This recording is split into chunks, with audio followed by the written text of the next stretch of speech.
행복한 라디오.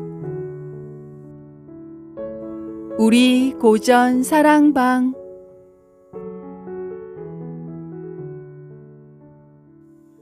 첫째 마당. 불로장수의 비밀. 정막강산 청아한 소쩍새 소리에 달빛 물든 문풍지가 가늘게 떨고 있었다. 소녀경을 덮고 불로주를 한 잔 마신 우생원이 후 하고 촛불을 끈 후 사랑방을 나와 고양이 걸음으로 쪽문을 빠져나갔다. 안마당을 거쳐 대청에 올라 안방 문고리를 잡았다. 문은 잠겨있지 않았다. 단전 호흡을 길게 3번 하고 속으로 접이 불루를 계속 다짐하며 바람처럼 안방으로 들어갔다. 가벼운 기침 소리에 부인 소울댁이 벌떡 상반신을 일으켜 머리를 쓰다듬고 온 매무새를 고쳤다. 딱 1달 만의 안방 출입이다. 지난번의 실패를 되풀이하지 않으려고 우생원은 접이 불루를 계속 외웠다. 옷고름을 풀기도 전에 소울댁의 몸뚱어리는 벌써 불덩어리가 됐다. 우생원은 서두르지 않았다. 과거를 볼 때 머릿속이 깜깜해서 식은땀을 흘리던 생각을 했다.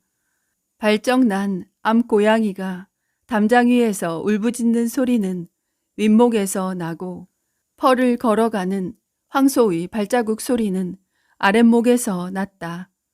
숨소리도 가빠지고 발자국 소리도 빨라졌다. 안 돼, 안 돼. 또 실패했다. 우생원은 머리를 쥐어뜯었다.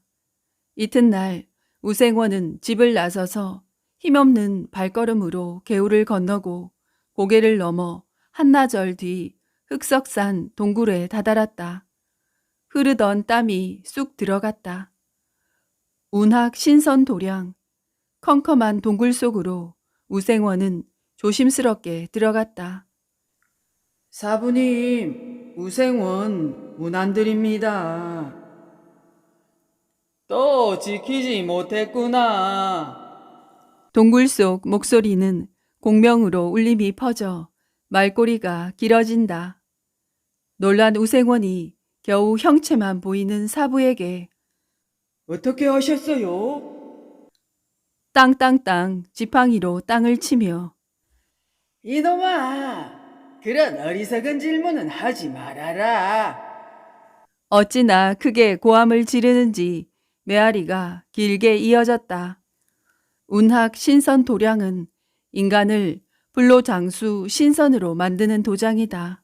신선이 되는 길은 여러 단계를 거쳐야 하지만 가장 핵심이 되는 수련은 접이 불루다. 운학 선사께서 설파하는 요지는 방사는 하되 사정은 하지 말아이다. 우매한 인간들은 정을 가끔 배출해주지 않으면 썩든지 울체되어 해롭다고 생각하는데 접이 불루는 오히려 생기를 북돋고 노쇠한 기능에 활력을 불어넣어 젊음을 되찾아 준다는 것이 운학선사의 지론이다. 운학선사의 실천 비기는 이렇다. 비가 오거나 천둥이 치거나 밤 안개가 자옥이 낀 날은 교접을 피하라. 심신이 피곤할 때도 여자 곁에 가지 마라. 냉한 곳에서 방사를 치르지 마라.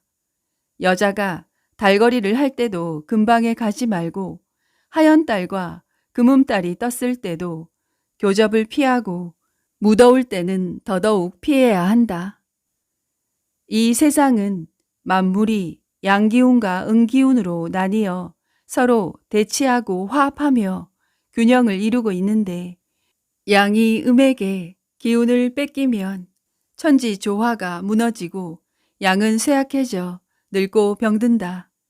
따라서 여자와 교접을 하더라도 양기를 뺏기지 마라. 교접 중에 생각을 멀리하고 단전 호흡으로 정이 설하는 것을 막아라. 운학 선사가 목소리를 한껏 낮춰서 어찌하여 내 가르침을 거역하여 길을 날려버렸느냐? 우생원은 힘없이 말했다. 제가 어떻게 선사님의 가르침을 거역하겠습니까? 부인이 불덩어리가 되어 여분질을 하는 통에 제가 이를 악물고 딴 생각과 단전호흡을 해봤지만 허사였습니다. 운학 선사는 긴 한숨을 쉬더니 니놈이 거금을 주고 산삼이다 우황이다 온갖 보약을 먹고 거북 바위 위에서 몇 날 며칠을 가부좌를 틀어 천지의 기운을 모으고 나의 설법으로 몸과 마음의 찌꺼기를 씻어내고 한 게 어젯밤이다. 내 놈이 정을 설함으로 모든 게 도로아미 타불이 된 거야. 우생원이 고개를 바짝 쳐들고 선사님, 지금부터는 아예 합방을 하지 않겠습니다. 3년이 흘렀다. 선사의 가르침에 따라 보름 동안 수행하고 하산한 우생원이 3일 후 비틀거리며 운학 신선 도량 동굴 속으로 들어섰다. 그의 손에는 시퍼런 낫이 들려있고 입에서는 술 냄새가 진동했다. 운학인지 개학인지 이 새끼 어디 있어? 고래고래 지르는 고함 때문에 동굴이 무너질 듯 쩡쩡 울렸다. 니놈을 믿고 200년을 살려다가 마누라는 도망가 버리고 어린아이는 제 어미를 찾아 울고 있다. 낫의 날이 목을 걸고 있어도 운학도사는 태연하게 야, 이놈아, 나의 사부님이 누군 줄 아느냐? 바로 너희 조부님이시다. 너희 조모님 묘지가 있더냐? 없지. 일찍이 가출하여 사라졌으니. 우생원은 술이 확 깼다. 선사가 수염을 쓰다듬으며 네, 조부님의 가르침으로 수행하다가 내 마누라도 흔적없이 사라졌다. 논문서, 반문서, 집까지 싹 다 팔아치우고 도망을 갔어. 어두컴컴한 동굴 속은 정막에 쌓였다. 허허, 이를 어째야 쓸까? 둘째 마당, 허벅지에 점 하나. 아저씨, 뭐 땜시로 나에게 가죽신을 사주고 요렇게 요리집에 데려와서 너비아니까지 사주는 거예요? 네가 예뻐서 그러지 임마. 성배는 빙긋이 웃으며 6살 새돌이 머리를 쓰다듬었다. 식혜를 먹다 말고 성배가 지나가는 소리로 누나하고 못 간 한 게 언제냐? 이상한 걸 물어봐 새돌이가 보름 전쯤 됐구만요. 라고 대답하자 성배가 누나 몸에 말하자면 뭐 이상한 거 있어? 한다. 있긴 있는데 그건 왜 물어봐요? 아, 그래. 그냥 심심해서 물어본 거야. 됐어. 이튿날도 성배는 서당 앞에서 기다리고 있다가 새돌이를 데리고 저작거리로 가 깨엇도 사주고 가죽 가방도 사주더니만 호빵집에 데리고 가 누나 몸에 이상한 게 뭐야? 나지막한 소리로 물었다. 비밀이에요. 새돌이가 키들키들 웃었다. 알려줄 듯 하면서 입을 다물자 성배는 날마다 새돌이를 데리고 저작거리로 나갔다. 새돌이가 찹쌀떡을 실컷 먹고 손바닥을 까닥까닥 하자 성배가 쫑긋 귀를 세우고 새돌이 입으로 다가갔다. 새돌이가 귓속말로 말했다. 우리 누나는요, 고추가 없어요. 성배는 어이가 없어 이를 악물고 알밤을 주려고 주먹을 꽉 쥐었다가 풀어버렸다. 오성배는 천석군 부자 오진사의 셋째 아들로 허우대는 멀쩡한데 행실은 개차반이다. 여러 처녀 망쳐놓더니 장가를 가서 아들까지 낳고도 그 버릇은 못 고쳤다. 호시탐탐 16살 새돌이 누나 세화를 노리고 있었다. 그녀의 빼어난 미모는 온 고을에 널리 소문이 나 어느 신랑감이 세화를 꿰어찰지가 호사가들의 관심사였다. 세화 어머니가 6해 전에 새돌이를 낳고 산후조리를 못해 이승을 하직하자 진즉에 과부가 된 세화의 큰이모가 핏덩이 새돌이를 안고 젖 동량을 다니며 키우고 이날 이때껏 살림도 꾸려왔다. 아직 36살밖에 안 된 큰이모가 계속 함께 살 수도 없고 올케가 곳간 열쇠를 차고 있는 친정으로 갈 수도 없다. 6해나 새돌이를 키워주고 살림을 살아준 은혜를 갚자면 살림 미천을 두둑이 줘서 보내야 할 텐데 넉넉하지 못한 살림이라 세와 아버지 걱정이 컸다. 가을과 시름이 함께 깊어갈 즈음 이상한 소문이 돌기 시작했다.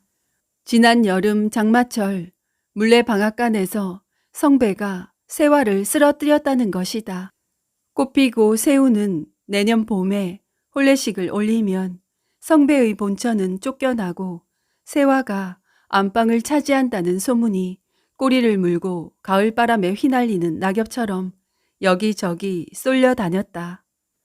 그즈음 세화의 큰이모는 종적을 감췄고 그렇게 들락날락거리던 중시나비들의 발걸음이 딱 끊겨버렸다.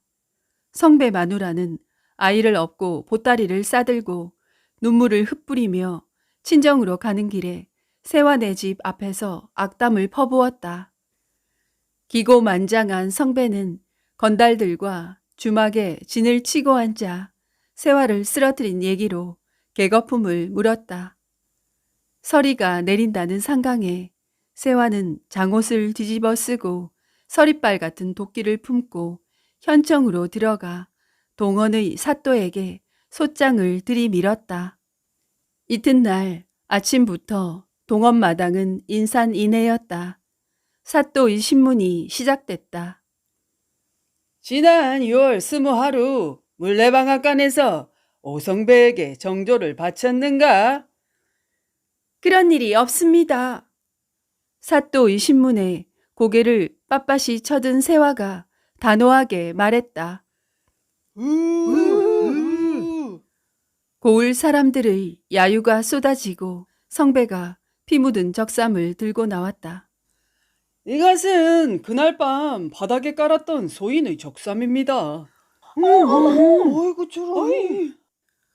구경꾼들의 탄성이 쏟아지자 의기양양해진 성배는 이방을 불러 귓속말로 세화의 사타구니 바로 왼쪽 허벅지에는 검은 점 하나가 있습니다. 라고 말했다. 놀란 토끼 눈이 된 이방이 동헌 마루로 올라가 사또에게 그 말을 전했다. 구경꾼 중에서 뽑은 할머니 셋과 사또의 안방마님이 세화를 데리고 동헌 뒷방으로 갔다. 세화는 서슴없이 치마를 올리고 고쟁이를 내렸다. 왼쪽 허벅지에 점 하나. 에이, 그 말이 맞네. 사또 안방마님과 할머니 셋이 이구동성으로 놀라서 소리쳤다. 놀라지 마십시오. 세화가 태연하게 물수건으로 허벅지에 점을 문지르자 점이 없어졌다. 어머니가 돌아가신 후 6년간 우리 집 살림을 살아주던 큰 이모님을 저 못된 남자가 돈을 주고 매수하여 제 몸의 특징을 알아봐 주도록 부탁한 걸 제가 눈치챘습니다. 세화는 성배가 어린 동생 새돌이를 꼬드긴 얘기도 했다. 황금에 눈이 먼 큰 이모님이 제가 목간할 때 제 몸을 살필 줄 알고 미리 먹으로 점을 그렸습니다. 여봐라, 저 흉악한 놈을 형틀에 묶어 곤장 20대를 안기렸다. 성배는 곤장 세대에 모든 걸 자백하고 적삼의 피는 닭피라는 것도 털어놨다. 성배는 옥에 갇혔다. 큰 이모는 처음 성배의 꼬드김을 받았을 때 그대로 세화에게 얘기했었다. 세화는 고자질 돈을 올리도록 큰 이모와 머리를 맞대고 꾀를 짜낸 것이었다. 성배로부터 거금 1000냥을 우려낸 큰 이모는 흔적 없이 사라졌다. 셋째 마당, 원기를 물리친 원귀. 유시성을 가진 한 선비가 있었다. 그는 몸가짐이 바르고 글공부도 열심히 해서 나름 집안의 기대를 받고 있었지만 과거 시험에도 2번이나 낙방을 하는 등 노력에 비해서 하는 일마다 되는 게 없었다고 한다. 단순히 그의 노력이 부족했던 게 아니라 그를 따라다니며 괴롭힌 한 명의 처녀 원기가 그 원인이었다. 그 원기는 밤마다 요상한 곡소리와 함께 유선비의 몸을 찌르는 등 괴롭혔기 때문에 유선비는 공부는커녕 잠도 제대로 자지 못해서 일상생활에도 굉장히 어려움을 겪었다. 유선비에게 처녀 원기가 붙은 이유가 있었는데 그를 사모하던 처녀 한 명이 사랑의 열병이 너무 심해 상사병까지 걸리자 처녀의 아버지가 유선비에게 한 번만이라도 좋으니 딸을 만나달라고 간곡히 청했으나 유선비는 함부로 남녀가 정을 통해선 안 된다며 거절했고 결국 처녀는 유선비를 원망하며 스스로 자결하였다고 한다. 죽은 이후에는 원기가 되어서 내내 유선비를 따라다니며 괴롭혔다고 한다. 그 처녀 원기의 원망을 피하기 위해 삼각산의 절에 들어가서 수양하기 시작했는데 절의 효염 때문인지 이후에는 원기에 시달리는 일이 없었다. 그렇게 공부를 하다가 그 절의 스님 중 한 명과 친하게 지내게 되었다. 그러던 어느 날 달밤에 안개가 피어나자 유선비의 머릿속에는 다시 자신을 괴롭히던 처녀 원기의 울음소리가 들려왔다. 유선비는 이 요망한 게 결국 다시 나타났구나 싶어서 괴로워하다가 불상 앞에 가면 괜찮을까 싶어서 밖으로 뛰쳐나왔는데 그와 친하게 지내던 스님이 괴로운 표정을 지으면서 욕을 하고 있었다. 기둥에 숨어서 살펴보니 스님은 공중으로 삿대질을 하면서 인연 20년 넘게 따라다녔으면 그만 사라지거라. 라고 소리치고 있었다. 그렇게 씩씩대던 스님이 화를 사긴 듯 소리치는 걸 멈추자 유선비가 가까이 다가가 왜 화를 내냐고 물었다. 스님은 충격적인 얘기를 했다. 자신은 20년 전 어느 양반 가문의 하인이었는데 그 집에 시집 온 며느리를 사모해서 밤에 덮쳤고 그녀가 반항을 하자 홧김에 살해하고 도망쳤다는 것이다. 유선비가 놀라서 말했다. 아니, 사람을 죽였는데 미안하지도 않소? 그 스님이 하는 말이 내가 그년의 귀신 때문에 20년을 시달리고 이 절에 와서도 안개가 끼는 날이면 곡을 하면서 이렇게 괴롭히는데 어찌 화를 안 내겠소? 라고 대답하며 화를 냈다. 너 같은 살인마가 어디서 큰 소리를 치는 것이냐? 라며 같이 화를 냈고 이에 스님이 화를 내며 달려들자 유선비는 그를 밀어서 넘어뜨렸다. 뒤로 밀려 넘어지던 스님은 그만 기둥의 주춧돌에 머리를 부딪혀서 죽어버렸다. 아이고, 이거 어떡한다. 자신이 사람을 죽였다는 충격에 주저앉아버렸는데 그 순간 공중에서 2명의 여자가 곡소리를 하면서 뭔가가 찢어 발기는 듯한 소리가 들렸다. 유선비는 순간 너무 무서워서 그 자리에 엎드려 있었는데 여자들이 싸우는 소리가 점점 커졌고 결국 유선비는 자기도 모르게 기절을 해버렸다. 그러고 꿈을 꾸었는데 꿈에 봉두 남발을 하고 몸에 피칠갑을 한 여인이 양손에 각각 여자의 목과 스님의 목을 들고 나타났다. 그 여인이 말하길 자신은 20년 전 저 스님에게 살해당한 여인으로 선비님이 저 악한 놈을 죽여준 덕택에 자기는 원수를 갚았다고 한다.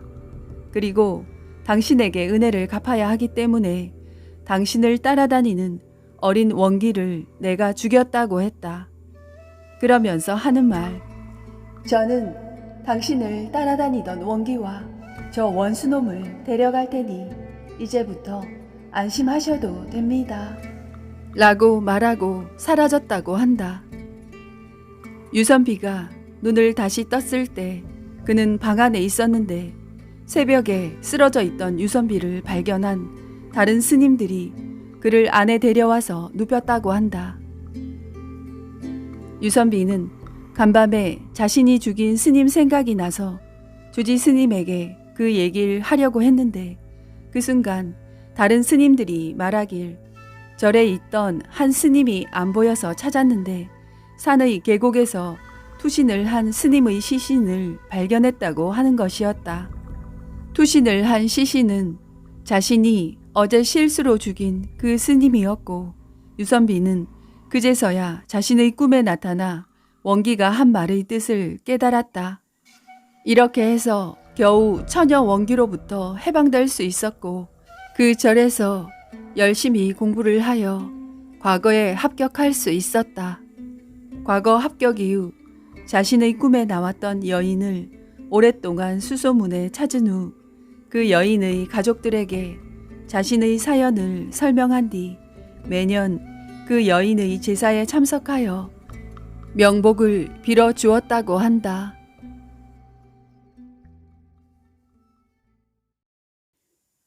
넷째 마당. 하늘의 그물은 넓고 넓어. 노가와 박가는 앞 뒷집에 살며 함께 서당에 다니고 발가벗고 물장구를 치던 형제보다도 가까운 불알 친구였다. 17 머리가 굵어졌을 때 노가는 부모한테 물려받은 산자락 밭 몇 대기에 인생을 묶어둘 수 없다며 대처로 나가버렸다. 전날 밤 중마고 두 친구는 밤새도록 술잔을 주고받았다. 5년 세월이 흐른 어느 초가을날 고향 땅에서 선친이 물려준 논밭에 땀 흘려 씨 뿌리고 얌전한 마누라 얻어서 떡두꺼비 같은 아들 하나를 두고 반듯하게 살아가는 박가 앞에 노가가 나타났다. 노가는 차림새도 세련되었지만 눈빛이 달라졌다. 동네의 형제들 집을 두고 박간의 사랑방에 또아리를 튼 노가는 술상을 가운데 두고 5년간 살아온 얘기를 청산유수처럼 쏟아냈다. 그해 겨울 박간은 문전 옥답을 거의 다 팔아 두둑한 전대를 허리에 차고 친구를 따라 고향을 등졌다. 눈물을 훔치는 마누라에게 몇 년만 기다려. 노다지만 찾으면 우리도 대처해 나가 떵떵거리고 살 거요. 어미 등에 업힌 아들 중업을 꼭 안아보고 박가는 헐헐 고향 땅을 떠나버렸다. 그게 중업이 제 아버지를 본 마지막이었다. 중업이 8살 때 집안이 울음바다가 되었다. 노다지를 찾아 함경도 무산고원을 헤매던 아버지가 발을 헛디뎌 청길 낭떠러지에서 떨어져 시신도 못 찾았다는 것이다. 중업이 10살 때 외가에 맡겨지고 어미는 어디론가 사라졌다. 떠돌아다니는 소문에 따르면 아버지와 중마고우 노가는 노다지를 함께 발견했는데 노가가 낭떠러지에서 아버지를 떠밀어 죽이고 광산을 독차지하고 바깥의 마누라도 차지했다는 것이다. 외할머니와 살던 중업이 어느 날 산에서 뗄나무를 하고 있는데 검은 두루마기의 낯선 남자가 나타나 시퍼런 단검 칼끝을 중업의 목에 대고 말했다. 잘 듣거라. 너는 이 자리에서 죽은 목숨이다. 나는 칼에 피 묻히기 싫다. 이 길로 멀리 도망가거라. 절대로 외가에 들르면 안 되고 앞으로 연락도 하지 마라. 네가 살아있다는 게 알려지면 너도 죽고 나도 죽는 거야. 날렵한 그 남자는 중업의 댕기머리를 싹둑 잘라 어디론가 사라졌다.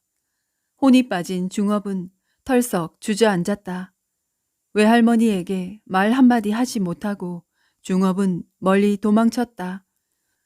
주막집 시동도 하다가 뱃사공 조수도 하다가 대장간 풀무질도 하다가 결국은 삭발하고 산속 조그만 암자에서 노스님 밑에 동승으로 자리 잡았다. 양지 바른 암자 쪽마루 턱에 앉아 중업이 물었다. 스님, 그 남자는 왜 나를 죽이려 했을까요? 먼 하늘을 바라보던 스님이 답했다. 노가가 보낸 자객이겠지. 어렴풋이 중업도 그렇게 생각하고 있었다. 노다지를 발견한 후 박가를 낭떠러지에서 떼밀어 죽였다는 소문이 돌자 박가의 아들이 성장하여 제 아비 원수를 갚으러 올까봐 겁이 난 노가가 자객을 보낸 것이다. 그는 왜 나를 살려줬을까요? 아마도 노가가 수작을 부리는 걸 네 생모가 엿듣고 거금을 줘서 자객을 회유했을 거야. 중업은 대장간에서 곁눈질로 배운 대로 틈틈이 부엌에서 호미를 불에 달궈 단검을 만들었다. 내 기어코 이 단검을 노가의 몸속에 깊숙이 꽂을 것이야.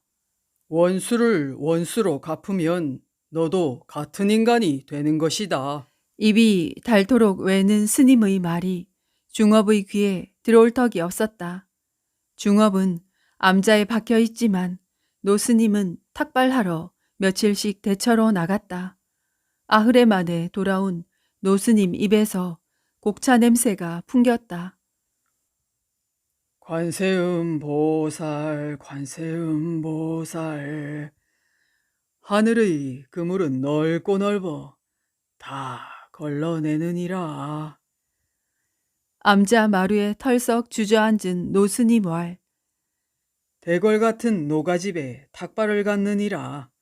박곡 같은 두 아들이 익사했더구나. 멱을 감던 아우가 물에 빠지자 형이 뛰어들었다가 둘 다 황천길로 갔어. 그 어미는 두 아들을 보러 가겠다고 목을 메고 나무아미타불. 생모가 목을 맸다는 소식에 중업은 눈물을 훔쳤다.